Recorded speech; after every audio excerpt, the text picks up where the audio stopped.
Oke, assalamualaikum warahmatullahi wabarakatuh. Alhamdulillah rabbil alamin. Wassalatu wassalamu ala asyrofil anbiya'i wal mursalin sayyidina Muhammadin wa ala alihi wa sahbihi ajmain. Amma ba'du. Subhanaka la ilma lana illa ma 'allamtana innaka antal alimul hakim. Rabbi shrah li sadri wa yassir li amri wahlul 'uqdatam min lisani yafqahu qawli. Amma ba'du. Teman-temanku sekalian mahasiswa STAIM, Sekolah Tinggi Agama Islam Bawah, jurusan Tarbiyah Prodi Tadris Bahasa Inggris semester 3 yang dirahmati Allah Subhanahu wa taala. Pada hari ini kita masuki makul perkembangan peserta didik, yang bagaimana materi pertama yang akan dipresentasikan oleh saya sendiri. Saya Arif Al-Farizi akan mempresentasikan kepada antum semuanya, pada kalian semuanya, tentang materi yang bertemakan hakikat dan makna perkembangan peserta didik menurut beberapa pandangan. Ayo kita masuk yang pertama. Nih. Pengertian hakikat. Hakikat itu berasal dari bahasa Arab kan? Hakikat yang merupakan suatu kata benda yang berasal dari bahasa Arab, yaitu al-haq, yang di dalam bahasa Indonesia yaitu hak dengan artian memiliki atau kepunyaan, kebenaran, atau juga yang benar-benar ada.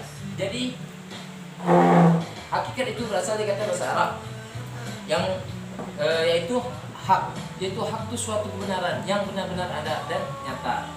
Lanjut yang kedua, pengertian peserta didik. Pengertian peserta didik yaitu peserta didik dalam arti luas adalah setiap orang yang terkait dengan proses pendidikan sepanjang hayat. Sedangkan dalam arti sempit adalah setiap siswa yang belajar di sekolah. Oke, persamaan dan perbedaan pertumbuhan dengan perkembangan. Kan ada yang membedakan pertumbuhan perkembangan. Ada juga orang yang bilang tumbuhan sama perkembangan itu sama. Tapi sebenarnya itu ada samanya, ada juga perbedaannya. Kalau perbedaannya dari sifat perubahan. Nah, perbedaannya satu, sifat perubahan.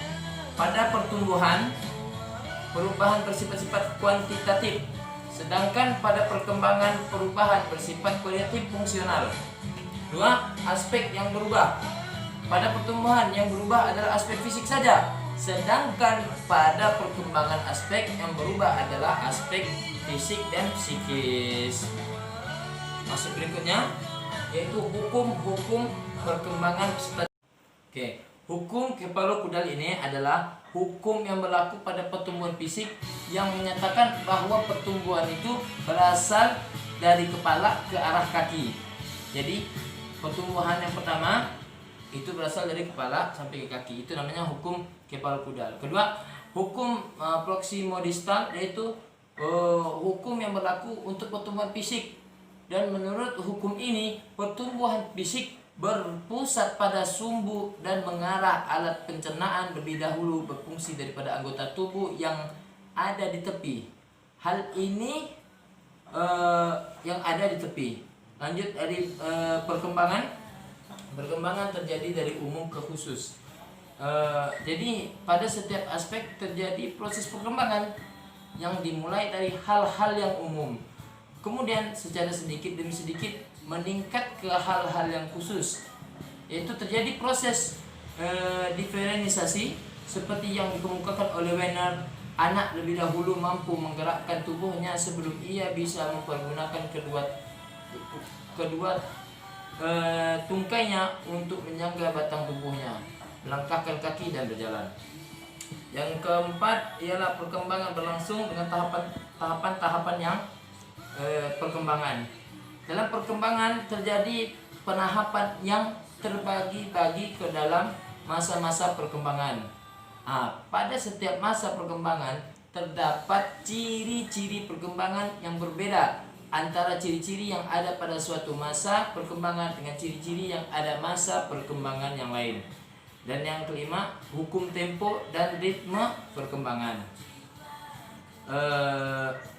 Dan yang terakhir, fase-fase perkembangan peserta didik. Yaitu yang pertama, masa bayi atau masa vital. Yang kedua, masa anak kecil, masa estetis. Yang ketiga, masa anak sekolah, masa intelektual. Yang keempat, masa pubertas dan adolescence atau masa sosial. Yang lima, manusia yang sudah matang. Di sini ada penjelasannya, yaitu dari umur baru lahir sampai 7 tahun disebut dengan masa kecil, masa bermain 7 sampai 14 tahun, masa anak-anak, masa belajar atau masa sekolah 14 sampai 21 tahun, masa remaja atau pubertas, masa peralihan dari anak menjadi orang dewasa. Ya, mungkin hanya itu dapat saya sampaikan, kurang lebihnya mohon maaf. Yang salahnya datang dari saya sendiri, yang benarnya datang dari Allah Subhanahu wa taala. Wallahul muwaffiq ila aqwamit thoriq. Wassalamualaikum warahmatullahi wabarakatuh. Ya,